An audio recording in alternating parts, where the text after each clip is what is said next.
Okay, first of all, it's an absolute privilege to be here today. I used to work in Chesterfield about 4 or 5 years ago with naughty kids, and it's great to be back. I haven't been back for a while now. It's also great to see Anne knock out a book. I'm an author myself, speaker, and also a coach, and I know how hard it is to get a book over the line. It's really tough. Anyone else wrote a book? It's not something that a lot of people are prepared to take on. You know, and it is a real tough achievement, a real good achievement to do it. So I think we should give Anne a bit of a round of applause.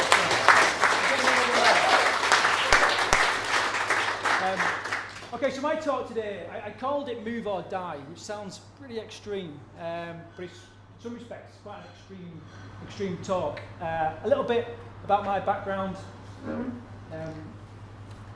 Throughout my entire life, I've always been really interested on how far the human body and the human mind can go, and I've always had this sort of mantra of like, how do you know what you can put up with unless you truly test yourself? So, and I also had this mantra that, or this idea that unless we're moving, we're dying, right? When I was about 2, I was savaged by a dog, and if my mum hadn't jumped into the garden and dragged me out, good chance I would have died. Went through school, a couple of incidents in school, and then I decided I was going to be a soldier. And being one for like testing myself, I thought, well, you know what, if I'm going to be a soldier, I want to be the best soldier that I can be. And I decided to join the Royal Marines. And in my time in the Royal Marines, I had 2 helicopter crashes where I needed to get out of the wreckage. Otherwise I would have perished. I was then shot out of the sky with friendly fire, and I needed to get out of the helicopter or I would perish, and it's a similar kind of theme. And although those incidents are quite profound, that's not what I want to talk to you about today. What I want to talk to you about is an adventure that I took myself on in July, where I covered 170 miles through the Amazon jungle, completely self-sufficient, and got pretty sick doing it, okay? So what do I do now? Now I'm a coach, like I said, my wife and I started what is the leading extreme weight loss camp in the UK called Team Boot Camp. We coach thousands of people every year to think, eat and move better. That's the kind of stuff that we do. Whether it's rapid weight loss, an extreme amount of weight or whatever, but basically we try and get people to be better today than they was yesterday, and to think about being better tomorrow than they are today. That's how I roll. Okay, we're the resident experts on the Jeremy Kyle Show, whether you watch that or not. Okay, you might have seen my mug on there a couple of times. I've done a lot of work with Sky TV, all that kind of stuff. Every now and again, in order to reset and to learn new stuff about myself, I take myself off to do different challenges. My big thing is ultra running. Anyone run? Any runners? Stick your hand up if you're a runner. Got one runner, a couple of runners, a couple of runners. Okay. Brilliant, because the majority are not runners, and I don't class myself as a runner, right, at all. Yeah, I've done what is considered the toughest foot race on earth, across the Sahara. I did that in 2016, the Marathon des Sables, if anyone's heard of that. 6 marathons in 6 days through the Sahara. That was pretty easy compared to the event in Peru that I'm going to talk about today. So I decided I was going to do this event in the jungle. To give you a bit of an idea of what it's about, you're in the deepest, darkest part of Peru, possibly where Paddington came from, I don't know. It involves doing 170 miles over 6 days. Now if you do the maths there, that's about 6.5 marathons. So you know that, in fact, one of the days is administration, so you're actually running for 5 days. So you're doing 6.5 marathons over 5 days. So it's more than a marathon a day. And you're completely self-sufficient. You're carrying all your weight, all your kit on your back, your food, you're living in a hammock, strung between 2 trees that you find that night. You're carrying all your water, your medical equipment, and everything, and kind of away you go.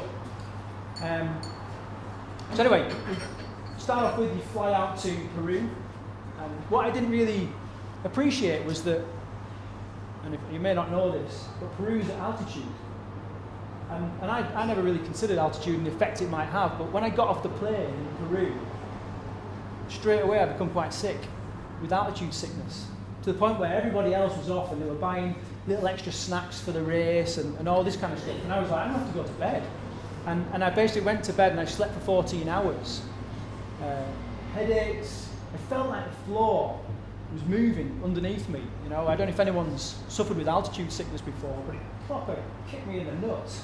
You know, and we had another day of travel to climb another 1,000 meters up into the mountains to start the race. And I was thinking, my God, you know, I'm already suffering here now at the airport. What's it going to be like another 1,000 meters up in the sky? But anyway, being committed and determined, I thought, right, just go, get it done. I got on the transport and up we went. You know, travelled for another day. And then the heavens opened up. And although it's a rainforest, this particular area in the mountains had not had a great deal of rain for a long time. And we had 3 days torrential rain, which means all the little streams became rivers, all the big rivers became raging torrents, and it definitely added a new dimension to it. And I was laid in my hammock the day before, and I was thinking, I'm pretty sick. The best thing I can do here is get as low as I can, as fast as I can. I thought, you know, I've got to get off this mountain and just race to get off it so I can start to feel a little bit better. And everything else is a bit of a blur up to the start line. I just remember kind of just thinking, I've just got to get through this because I know it's going to pass. I know it's going to, you know, the race has got to start at some point. Time has got to carry on ticking. If I can get to the start line, then maybe I can get to the bottom of the hill. And if I can get to the bottom of the hill, maybe I can get to the end of the race, even though it seems such a big challenge in front of me. And I remember sort of being on the start line. And as I always do on these events, I remember looking around thinking, my God, these are proper runners. You know, when I was there, I had a little bit of a podge. You know, I pack on didn't quite fit right. I'd done nowhere near enough training for this event. But something caught my attention. And I remember thinking, that's interesting. And then I heard it again over here. And I thought, hang on, there's a bit of a trend emerging here. And then somebody said it straight in front of me. And what they said was, I'm going to take it easy. And I was like, it's a race. And then I thought, well, if everyone else is taking it easy, if I put my foot down and sprint, maybe this is the only chance I've got.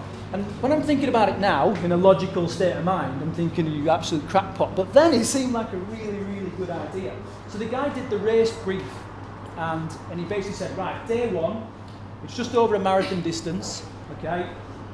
Majority of it's downhill. I was thinking, right, that's a win. That's definitely a win. So I might not feel so ill anymore. And he said, for the first 5 kilometres, you're going to be on track. And then you're going to get to, like, a door to the jungle, right? Now, everybody's probably created a picture in their mind of a door to the jungle. And it was exactly that. It was this weird door in a wooden frame with a handle on it and a lock. And it was literally a door into the jungle. And when I saw it, I was like, this is just incredible.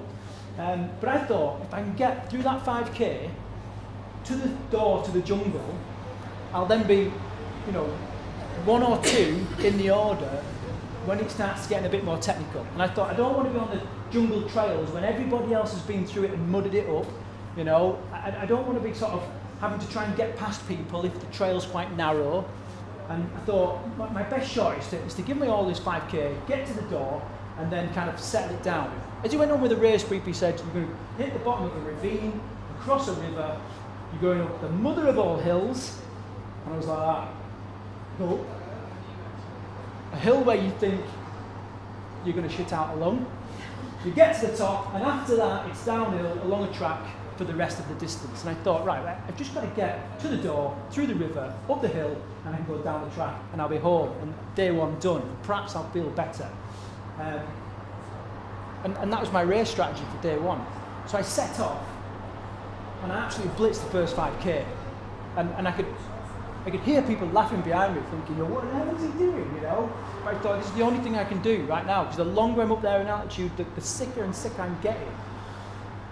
And I managed to get to the door, and I was second in the order. The only person in front of me was a Peruvian guy, and he wasn't carrying any kit, because he decided he was going to live off leaves and bloody berries and catch bloody fish or whatever, you know, because he was used to it all. And he was the only guy in front of me. So I got onto the trail, and it became really, really technical, which is like ultra running terms for in hard, you know. And we got really technical, we got down to the river. At that point then, a couple of people started to overtake me, but I was still doing all right. I got onto the road, and then it was just a case of, right, I just need to go one foot in front of the other until this distance is done. And that's what I did on the first day. I got to the end of the day, and I found out I was 8th overall in the entire race. And having been confined to my own bed for 14 hours, I thought that was pretty good, especially as I hadn't actually done any training for this event, you know. So that night, it's all about taking care of yourself, sorting your feet out. I had blisters, I'd lost a couple of toenails, they had to go. My bag was chafing, sorted all that kind of stuff out. Rehydrated, day 2. Stood on the start line, day 2. I'm going to take it easy. I'm going to take it easy. I'm going to take it easy. I thought, right, here we go again. We're just going to play out again. Day 2, you know, everyone else is taking it easy. I'm going to go for it, settle it down. A couple of people overtake. And that's what I did day 2. And it worked again. I'd lost a position. I was 9th overall in the race. But out of 70 proper runners, that's not bad. Day 3 came. On the start line. I'm going to take it easy. I'm going to take it easy. I'm going to take it easy. I thought, here we go again. It's going to roll out again.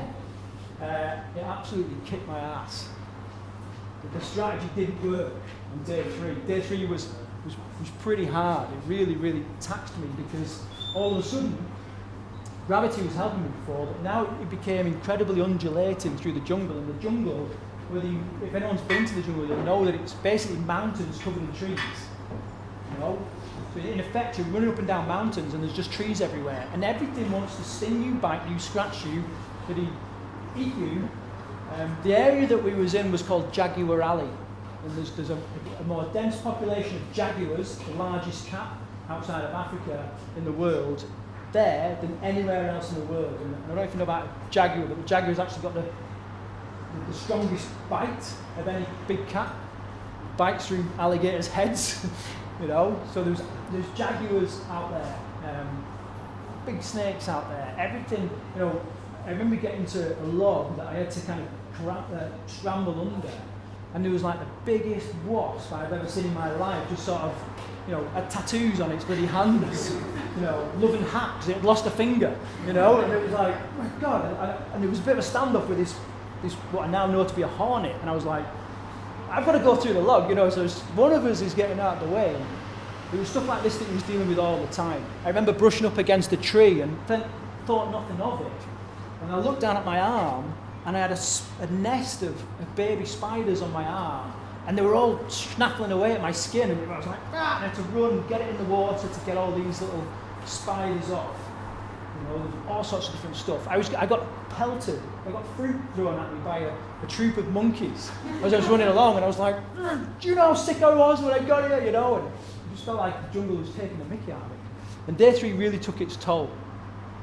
I got back where we was going to camp at the end of day 3, and there was a river there where you could have a bath and get washed. And I thought, right, I could pretty much do with a wash. And I remember sort of sitting on a stone. Everyone else was in getting washed, and I was just thinking, I'm still pretty sick here, like. And I didn't trust myself to get in the cold water because I didn't know how my body was going to react. So I kind of sat there and kind of festered for a while, and I tried to get some food down me, but I didn't really eat enough. I didn't replace a lot of the energy that I'd used that day covering more than a distance through the Amazon. So the next day came, and the good news is it was slightly less than a marathon distance. The bad news is it was some of the worst terrain. He was climbing over logs that tree fellas had cut down and just left across the track. So he was climbing over them, dropping down into swamps about chest height, and these little things skating off across the water, you know, things moving under the water, a bit like the old, you know, in Star Wars when they go into the trash compactor. You've seen that scene. It was a bit like that for hours. And at that point, I really started to struggle. My run became a walk. I started to feel nauseous, like extremely nauseous. My head was pounding. I'd been sweating profusely the whole time I'd been there, but today my sweating stopped. And I know that is because your body's just dehydrating, it's holding on to water, and when it gets really, really hot, you stop sweating. That's where I was. And I got to the point where I couldn't get any food to stay down. I was trying to eat energy gels and little snacks. I was trying to drink water, and I just kept throwing it all up. I couldn't get anything down. I was literally one step in front of the other, trying to get through the jungle, really, really isolated. And I thought I was going to die there. And eventually I came across another guy, right, who was in exactly the same state as me. His name was Lee. He's a no-win, no-fee solicitor from Liverpool. So I thought about leaving him, right?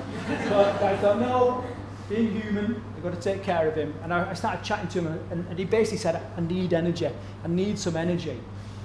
So I thought, right, I've got some energy gel spare. So I gave him an energy gel, but he was the same as me. Everything he tried to eat, he just threw up on the track, getting snaffled by mosquitoes, chased by hornets, and fruit thrown at you by monkeys.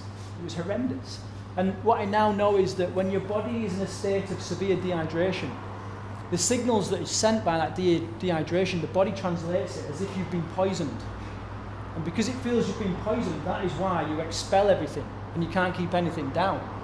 And Lee kept saying, I need energy, I need some energy, I've got no energy, I'm just done.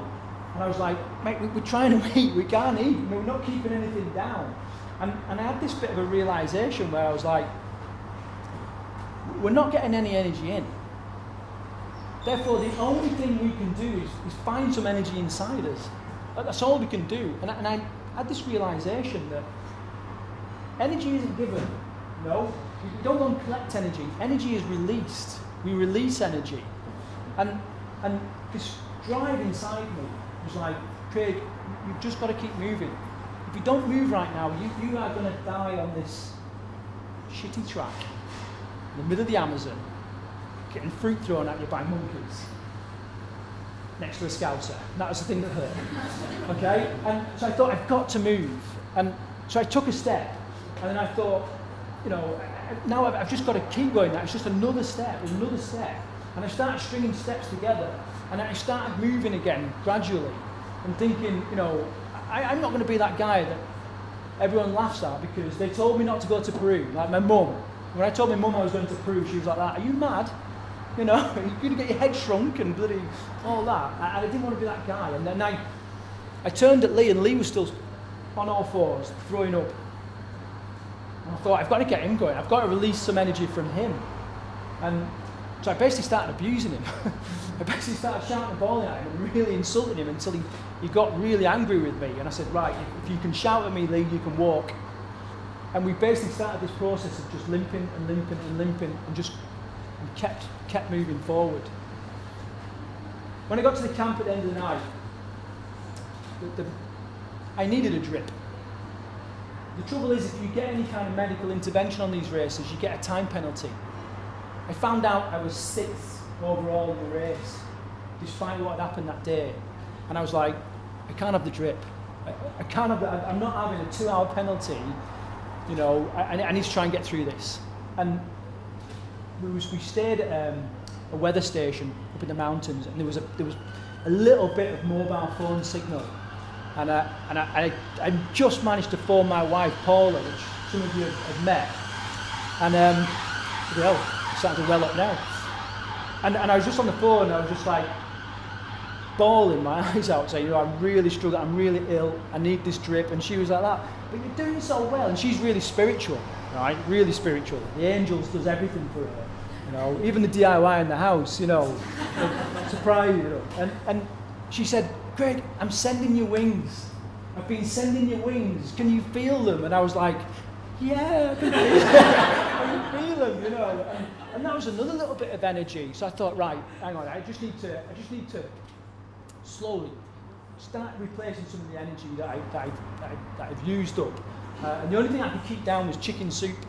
So I was sipping chicken soup most of the night. And then I thought, right, I'm going to wake up a couple of hours early in the morning, before everybody else, and we were starting the next day at 5 o'clock in the morning. I'm going to wake up a couple of hours before, and rather than get a couple of hours extra sleep, I'm going to use that to start eating, And earlier in the morning, I was drinking hot chocolate. That was the only thing other than chicken soup that I could kind of get down my neck and keep down. So chicken soup with a hot chocolate chaser, food of champions, and that's kind of what I turned myself around on. So that was the 5th day. The 5th day, as if one marathon a day is not enough, the 5th day you do 2 marathons. So I had a horrendous day. I got onto the start line, and everybody was saying, now I'm going for it. Now I'm going for it. And I was like, I really messed up here. Because I went for it, and I ran myself into the ground. But now these are all going for it, and I've got to try and keep up. Anyway, we set off, and I can honestly say that day 5 was the most horrendous day of my life. I can say that whoever put this course together, one word, sadistic. It was horrendous. There was one stage where we did 10 kilometres in a dried up riverbed where there was stones the size of footballs that were just trying to snap your ankles, and constantly in and out of these little rivers on these stones that just hurting. By that time my feet were just incredibly bruised from everything that I put them through. I'd lost every toenail bar one, and that was kind of screaming at me. The rashes where things had been running, I was in an absolute state. But I was so close to the finish line. With the race, there's actually 2 distances that you can do. The majority of people do like a shorter race, but if you're doing really well for time, the gift is you get an extra 30 kilometres to do. And I was praying, maybe I won't get the cut-off, but I hit the cut-off, and I actually had loads of time to do the extra distance. And I was like, can I do the short? And he was like, no, Craig, long. And I was like, but I want to do the short. And he was like, no, long. And I was like, so I went and did the long. Only 12 of us completed the full distance of the race. Got to the end, and here's my medal, which was absolutely incredible. I'll pass that around, you can have a look. An incredible experience to go through, and I've kind of picked out 5 life lessons that I want to share with you today that I learned during my time in Peru. Okay, the first one is that the jungle is neutral. Right? I started off and I said the jungle just wants to scratch you and bite you and sting you. What I know now is that the jungle actually don't care. They don't care at all what you do. What makes it hard is you and the decisions you make. And isn't that like life? Life doesn't care whether it's hard for you or easy for you. How we react, the choices we make, the decisions we commit to. That's what makes it hard. Because we all get shit. We all get times when we can't stomach things. Yeah, and life just gets a little bit hard. You all need to keep moving. The next one, and it sounds a bit of a cliche today, but I know it to be true. And that is that the body can deal with so much more than the head. And in the Marines we have a saying that when your head gives up, your body's got another 60% to give. Right? And I always questioned that. So I was like, I'm pretty freaking tired now, And I always questioned it. But I experienced it out there. I truly did, and I was done and dusted. At that point, I had another 20 kilometres to go. And to this day, I don't know how I did it. Other than one step in front of the other. And one thing to take away is that when your body gives in, your head will take over. And when your head gives in, your heart will take over. And we should all remember that, because it will see us through. Hand in hand with that, the third point is that everything we need in life, regardless of what we're doing, all the resources we need are inside us. Yeah? Nobody can come along and give you energy. Energy is released. Every one of us right now, and I know this from my boot camp hat, has got enough calories stored in our body, even the most lean person in this room, to get us to Paris and back without eating. We've all got that energy that we can tap into. Okay? It just takes a bit of effort. We need to find some way of releasing that energy. Okay, so all the resources are there. And if it's not inside you, it's within arm's reach. Yeah? We've just got to make an effort to get it. The third one is everything is temporary. You know, I did a talk similar to this last week, and I said, you know, is it in the Bible that this too shall pass? And someone said, no, it was Gandalf that said that. But yeah, I mean, it's completely true. Everything is temporary. When I was going through the 10 kilometres of ankle-busting rocks in the blazing heat of the sun, the only thing that got me through is thinking, we've got to be back in the jungle at some point. This has got to pass, you know. And you know, all those darkest times when I couldn't keep food down, it's got to pass. Even if you die, it's got to pass, you know. So it is an absolute truth. Everything's got to pass. The flip side is that all the good stuff has got to pass. And I know from boot camp that lots of people come in and say, well, I just want to be happy. But you can't have happy without sadness. There's got to be extremes. There's got to be opposites of what you're doing. You can't be happy all your time. You know, you can't be bloody sad all your time in the same respect.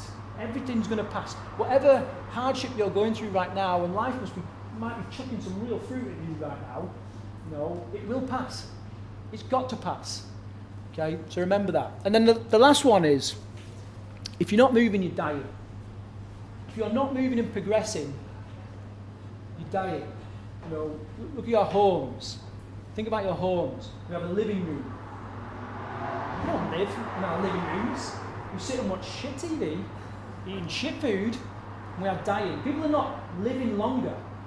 People are taking longer to die. You know? What brings us alive is our own personal challenges and what we make of life.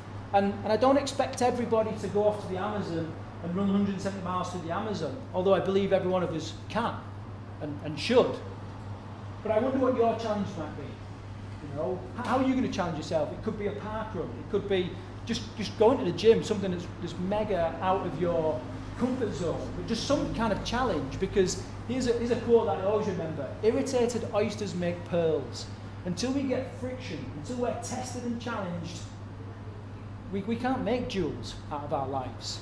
You know, we need the challenge in order to grow, to move or die. So that's it. That's what I've got for you. If I could summarise everything, and I don't know if there's time for a few questions, who knows? If I could summarise everything, the biggest thing I learned in Peru was, it's not what you know about stuff. It's the stuff you know about yourself. You know, have you been truly tested? Have you tested yourself? How far can you go? You know, if the zombie apocalypse hits right now, where are you in the pecking order? You know, and it's pretty far out there, thought-wise. It's something good to think about. So, has anybody got any questions before we kind of wrap up? Is that a good thing or a bad thing? Okay, well, thanks for having me, guys. Like I said, you know, I work with Team Bootcamp. No one in here needs our help. And I'm not here like a sales pitch. I'm here to support Anne and her book, and know how hard it is to get the book out. And it's been an absolute privilege sharing my experience with you. So thanks again.